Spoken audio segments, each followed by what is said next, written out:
क्या गाजा से हो गया तीसरे विश्व युद्ध का आगाज?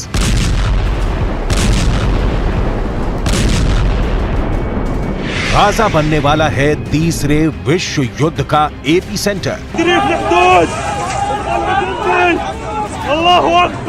क्या गाजा से भड़की बारूद की ये बरसात तीसरे विश्व युद्ध के शुरू होने का संकेत है? क्या हमास ने इजरायल पर सैकड़ों रॉकेट दागकर दुनिया को तीसरे विश्व युद्ध की तरफ धकेल दिया है? इसकी आशंका इसलिए भी बढ़ गई है क्योंकि इजरायल ने इसे युद्ध करार दिया है और इस हमले का हिसाब बराबर करने का प्रण लिया है। इजरायल की सेना ने ऐलान किया है कि किसी भी हमलावर को बख्शा नहीं जाएगा। इजरायल के पीएम ने वादा किया है कि हमास इसकी बड़ी कीमत चुकाएगा। दुनिया एक युद्ध का दंश महीनों से झेल रही है। रूस यूक्रेन में महीनों से जंग जारी है। रूस की तरफ से कई बार परमाणु हमले की चेतावनी भी जारी की जा चुकी है, लेकिन अब इजरायल के बदला लेने वाली कसम दुनिया को डराने वाली है, क्योंकि दावा किया जाता है कि इजरायल के पास भी परमाणु बम है। परमाणु बम से लैस देश पर ऐसा हमला किसी बहुत बड़े खतरे को बुलावा दे सकता है, क्योंकि इजरायल और फिलिस्तीन को लेकर दुनिया बरसों से ही बटी हुई है। इजरायल और फिलिस्तीन जंग से तीसरे विश्व युद्ध के शुरू होने की आशंका और ज्यादा बढ़ गई है और इसी कड़ी में दुनिया के देश अलग अलग धाराओं में बंट गए हैं। इजरायल और फिलिस्तीन जंग को लेकर दुनिया जहां पर दो खेमे में बंट गई है, तो वहीं एक खेमा ऐसा भी है जो किसी के भी साथ नहीं है। अधिकतर इस्लामिक देश फिलिस्तीनियों के साथ खड़े होने की बात कर रहे हैं, तो वहीं इजरायल के प्रधानमंत्री बेंजामिन नेतन्याहू ने 25 देशों को साथ देने के लिए वो शुक्रिया पहले ही बोल चुके हैं। लेकिन बड़ा सवाल ये है कि इस जंग में कौन सा देश किसके साथ खड़ा है, दुनिया के कौन से देश हैं जो इजरायल के साथ खड़े हैं और कौन कौन से देश हैं जो फिलिस्तीन के साथ खड़े हैं। सबसे पहले अब आपको बता दें ग्राफिकली कि इजरायल के साथ कौन कौन से देश खड़े हैं। America, Britain, France, Germany, Australia, Albania, Austria, Brazil, Canada, Colombia, Cyprus, Georgia, Hungary, Italy, Slovenia और यूक्रेन, ये तमाम देश हैं जो इजरायल के साथ फिलहाल खड़े हुए हैं। तो दूसरी तरफ फिलिस्तीन के साथ कौन खड़ा है? फिलिस्तीन के साथ तमाम इस्लामिक देश खड़े हैं। चीन, तुर्की, ईरान, पाकिस्तान, कुवैत और खाड़ी देश, ये तमाम देश हैं जो इस वक्त फिलिस्तीन के साथ खड़े हैं, यानी कि तमाम ऐसे इस्लामिक देश हैं जो इजरायल के खिलाफ हैं। तो तुर्की के राष्ट्रपति इस बीच जो रेचेप तैयप एर्दोआन है, उन्होंने एक कदम आगे बढ़कर इजरायल को भी सख्त चेतावनी दे डाली है, क्योंकि देखिए इजरायल भी रिटेलिएट कर रहा है। उन्होंने कहा है कि अगर पूरी दुनिया भी खामोश हो जाए तो भी तुर्की अपनी आवाज उठाता रहेगा, यानी कि इजरायल के खिलाफ वो अपनी आवाज उठाता रहेगा। इस बीच कुछ देशों ने बीच का रास्ता भी अपना लिया है। इजरायल और फिलिस्तीन विवाद पर भारत ने दोनों पक्षों के बीच किसी का ना तो समर्थन किया है और ना ही वो पक्ष में आया है।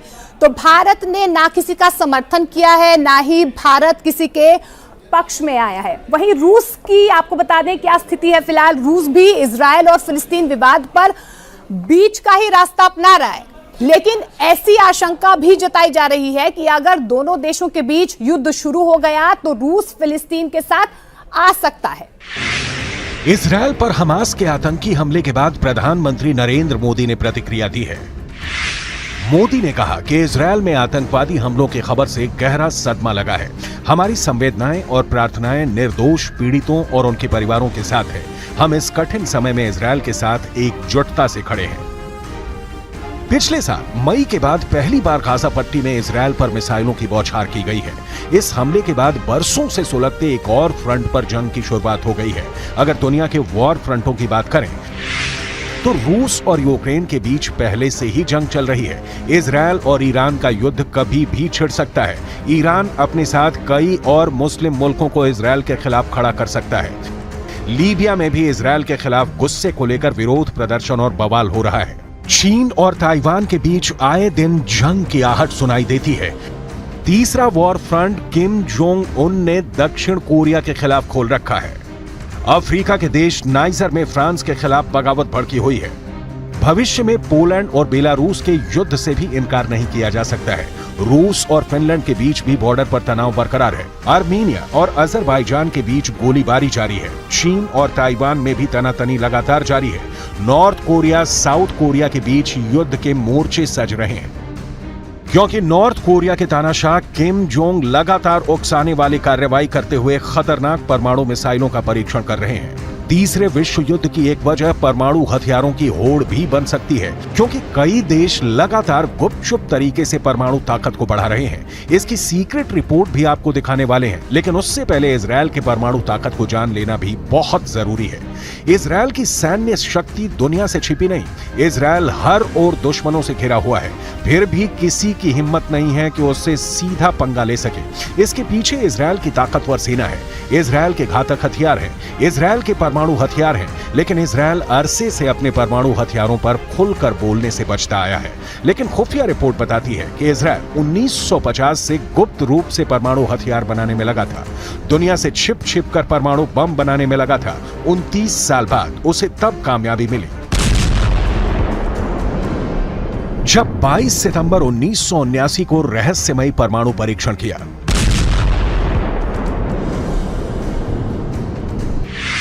दावा तो यह भी किया जाता है कि इजरायल में परमाणु मिसाइलों के लिए ऐसे साइलो बने हुए हैं जहां परमाणु मिसाइलों को लगाया गया है। इन साइलों की गहराई करीब 170 फीट है। साइलो का भूमिगत परिसर 3 हिस्सों में बटा है। पहले हिस्से में मुख्य साइलो है, जो मिसाइल का लॉन्च पैड है। यहीं परमाणु बम से लैस मिसाइलें भी रखी जाएंगी। दूसरा हिस्सा मास्टर कंट्रोल रूम होता है, जहां मिसाइल लॉन्च का बटन होता है। तीसरे हिस्से में मिसाइल सेंटर में काम करने वालों के क्वार्टर बने होते हैं। इसमें पानी, बिजली और सीवेज सिस्टम है। पूरे भूमिगत परिसर को परमाणु हमले का सामना करने के लिए भी डिजाइन किया गया है। दावे के मुताबिक आज की तारीख में इजरायल के शांत रेगिस्तान में नेगेव परमाणु रिसर्च सेंटर है, जहां ताकतवर हथियार बनाने का काम किया जाता है। Stockholm International Peace Research Institute के मुताबिक इजरायल के पास करीब 90 परमाणु हथियारों का जखीरा है, लेकिन इजरायल ने कभी भी खुद को परमाणु हथियारों से संपन्न देश नहीं बताया है। लेकिन इशारों ही इशारों में अपनी परमाणु ताकत की धौंस दुनिया को दिखाते आया है। लेकिन इससे भी इनकार नहीं किया जा सकता कि इजरायल पर इस वक्त 2 तरफ से हमले का डर है। पहला है फिलिस्तीन, जिससे दे दनादन हमले शुरू हो गए हैं। वहीं दूसरा देश ईरान है, जिसने इजरायल को कई बार वीडियो जारी कर धमका चुका है।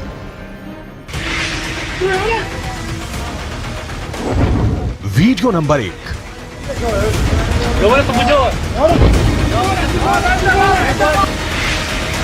Video number 2।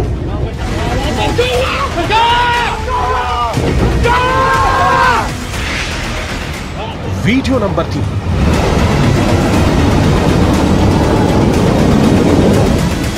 ये 3 वीडियो तो बस बानगी है। ईरान इजरायल में खौफ भरने के लिए ऐसे कई वीडियो रिलीज कर चुका है। ये वीडियो इजरायल के लिए किसी चेतावनी से कम नहीं। ईरान ने इजरायल को खुली धमकी दे रखी है। अगर उसने ईरान के परमाणु ठिकानों की तरफ देखा तो उसके शहर तेल अवीव को तबाह कर दिया जाएगा। वीडियो में दिखाया गया है कि कैसे ईरान की मिसाइलों ने मोर्चा संभाल रखा है। ईरान के मीडिया के मुताबिक इन मिसाइलों के निशाने पर इजरायल का तेल अवीव शहर था। कहा गया कि अगर ईरान के परमाणु ठिकाने पर हमला हुआ तो इजरायल का शहर तेल अवीव मलबे में बदल जाएगा। इजरायल को धमकी दी गई कि उसके हमला करने वाले विमानों को उतरने के लिए जमीन तक नहीं बचेगी, यानी अगर वो हमले के बाद बचकर लौट भी गए तो इजरायल में लैंड नहीं कर पाएंगे। ईरान इजरायल की बरसों पुरानी दुश्मनी बहुत ही खतरनाक मुकाम पर पहुंच गई है। वजह बना है इजरायल के प्रधानमंत्री बेन्यामिन नेतन्याहू का संयुक्त राष्ट्र महासभा के मंच से ईरान को दी गई सीधी धमकी। Iran's nuclear ambitions, this policy must change.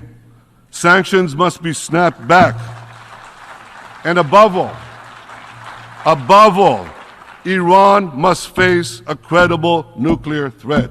As long as I'm Prime Minister of Israel, I will do everything in my power to prevent Iran from getting nuclear weapons. सुना आपने, दुनिया की सबसे बड़ी पंचायत से बेन्यामिन नेतन्याहू ने ईरान को परमाणु धमकी दे डाली। नेतन्याहू ने ईरान को परमाणु शक्ति बनने से रोकने की बात कही। सिर्फ इतना ही नहीं, नेतन्याहू यहां तक धमका गए कि उनके रहते ईरान परमाणु बम नहीं बना पाएगा। ईरान को परमाणु बम से दूर रखने के लिए इजरायल अपनी पूरी ताकत लगा देगा। इस तनातनी में भी एक नए युद्ध की आहट सुनाई देती है। इन दो सैटेलाइट तस्वीरों ने दुनिया की धड़कनें बढ़ा रखी हैं। पहली तस्वीर ईरान की सबसे बड़ी नातांज न्यूक्लियर साइट की है। ईरान ने अपने इस साइट को जागनोस के पहाड़ों के बीच तैयार किया है। सैटेलाइट इमेज से इस बात का भी पता चला है कि ईरान नातांज न्यूक्लियर साइट के पास पहाड़ में सुरंगें खोद रहा है। ये सुरंगें इतनी गहरी हैं कि इस पर कोई भी हमला बेअसर साबित होगा। दावा यह किया गया है कि ये सुरंगें 260 फीट से 328 फीट तक की गहराई तक खोदी गई हैं। यहीं ईरान अपनी नई न्यूक्लियर साइट को बना रहा है। इसको इतनी गहराई में इसलिए बनाया गया है ताकि अमेरिका या फिर इजरायल के हमलों से इसे बचाया जा सके। इसे आप दूसरी सैटेलाइट तस्वीर के जरिए समझ सकते हैं। इस नए अंडरग्राउंड कॉम्प्लेक्स के 4 गेट हैं। दावे के मुताबिक ईरान के परमाणु स्थल पर अमेरिका के हथियार भी बेअसर साबित होंगे। अगर अमेरिका इस साइट को तबाह करने की कोशिश भी करे तो नहीं कर सकता, क्योंकि इसे इस लिहाज से डिजाइन किया गया है। दुनिया पर एक बार फिर न्यूक्लियर टेस्ट का खौफ का खतरा मंडराने लगा है। रूस, अमेरिका और चीन तीनों देशों के न्यूक्लियर टेस्टिंग साइटों पर हलचल है। न्यूक्लियर टेस्टिंग साइट को एक्टिव कर दिया गया है। परमाणु हथियारों से लैस इन तीनों देशों के परमाणु परीक्षण साइट पर लगातार विस्तार हो रहा है। जो सैटेलाइट तस्वीरें सामने आई हैं, उनसे तीनों देश के परमाणु प्लान से पर्दा उठा दिया है। सैटेलाइट इमेज से पता चला है कि रूस के सबसे बड़े परमाणु परीक्षण स्थल का काफी विस्तार हुआ है। यह रूस का नोवाया ज़ेमल्या परमाणु परीक्षण स्थल है। सैटेलाइट इमेज से साफ हो गया है कि साल 2021 से 2023 के बीच यहाँ कई नए निर्माण हुए हैं। यहाँ छोटी इमारतें बन रही हैं, यहाँ बड़ी इमारतें बनाई जा रही हैं। यहाँ साफ साफ दिख रहा है कि इसके बंदरगाह पर जहाज और नए शिपिंग कंटेनर आ रहे हैं। वहाँ पहाड़ों में गहरी सुरंगें खोदी गई हैं। न्यूक्लियर साइट पर हुए इस नए निर्माण से साफ हो जाता है कि रूस परमाणु परीक्षण की तैयारी कर रहा है। रूस के बाद हम चीन और अमेरिका के परमाणु परीक्षण स्थल न्यूक्लियर रेस में अमेरिका भी पीछे नहीं है। दावा किया जा रहा है कि अमेरिका ने ऐसा फैसला किया है जिसके बाद पेंटागन का न्यूक्लियर प्रोजेक्ट आगे बढ़ जाएगा। एक रिपोर्ट के मुताबिक न्यू स्टार्ट संधि की गैर मौजूदगी में रूस और अमेरिका अपने परमाणु हथियारों को दोगुना कर सकते हैं। परमाणु बमों की लिमिट तय करने वाले करार को स्थगित कर व्लादिमीर पुतिन ने अपने इरादे पहले ही जता दिए हैं। अब अमेरिका के नेवादा परमाणु परीक्षण स्थल की सैटेलाइट तस्वीरों ने दुनिया की नई न्यूक्लियर पिक्चर का ट्रेलर दिखा दिया है। ये अमेरिका का नेवादा परमाणु परीक्षण स्थल है। ये आधिकारिक तौर पर नेवादा राष्ट्रीय सुरक्षा स्थल के नाम से जाना जाता है। आपके सामने एक सैटेलाइट तस्वीर 14 जुलाई 2023 की है। दूसरी 5 साल पहले 15 सितंबर 2018 की है। इन 5 वर्षों में यहाँ कितना विस्तार हुआ है, इसे साफ साफ देखा जा सकता है। यही अमेरिका का भूमिगत U-1A कॉम्प्लेक्स है, जहां अंडरग्राउंड परमाणु परीक्षण किया जाता रहा है। यहां अमेरिका ने आखिरी बार 1992 में भूमिगत परीक्षण किया था, लेकिन अमेरिका इसे लंबे समय से परमाणु परीक्षण के लिए तैयार रखता रहा है। दावा किया जाता है कि यहां अमेरिका किसी भी वक्त नए और पहले से भी ताकतवर परमाणु बम का परीक्षण कर सकता है। हम आपको पश्चिमी चीन के 2 रेगिस्तानों के बीच सूखी हुई नमक की झील में बनी लोपनूर परमाणु परीक्षण स्थल ले चलते हैं, जिसकी सैटेलाइट तस्वीरों के सामने आने के बाद चीन की न्यूक्लियर साजिश का पर्दाफाश हो गया है। यह चीन के परमाणु परीक्षण स्थल की सैटेलाइट तस्वीर है। पश्चिमी चीन में 2 रेगिस्तानों के बीच सूखी हुई नमक की झील लोपनूर में चीन का परमाणु परीक्षण स्थल है। सैटेलाइट इमेज से पता चलता है कि यहाँ परमाणु बम के परीक्षण के लिए कुल 5 सुरंगें बनकर तैयार हैं। 5वीं भूमिगत सुरंग की खुदाई चल रही है। नई सड़कें बनाई गई हैं। 2022 और 2023 में ली गई तस्वीरों की तुलना से पता चलता है कि यहाँ सुरंग की खुदाई से निकले ढेर का आकार लगातार बढ़ता जा रहा है। विश्लेषकों का मानना है कि चीन यहां सुरंगों का विस्तार कर रहा है। यहां प्रशासनिक एवं सहयोग क्षेत्र साफ साफ नजर आ रहा है। नया परमाणु गोदाम भी मौजूद है, यानी परमाणु बम के परीक्षण से लेकर परमाणु बम को रखने के लिए गोदाम चीन ने यहां सब कुछ तैयार कर लिया है। रूस, अमेरिका और चीन की न्यूक्लियर टेस्टिंग साइट पर हो रहे नए निर्माण ने दुनिया को एक बार फिर डरा दिया है, क्योंकि वॉर फ्रंट पहले से एक्टिव है। अगर नए परमाणु बम को बनाने की होड़ में रूस, अमेरिका और चीन के साथ साथ उत्तर कोरिया और खाड़ी देशों ने भी परमाणु ताकत बढ़ानी शुरू कर दी, तो फिर तीसरे विश्व युद्ध को टालना नामुमकिन होगा।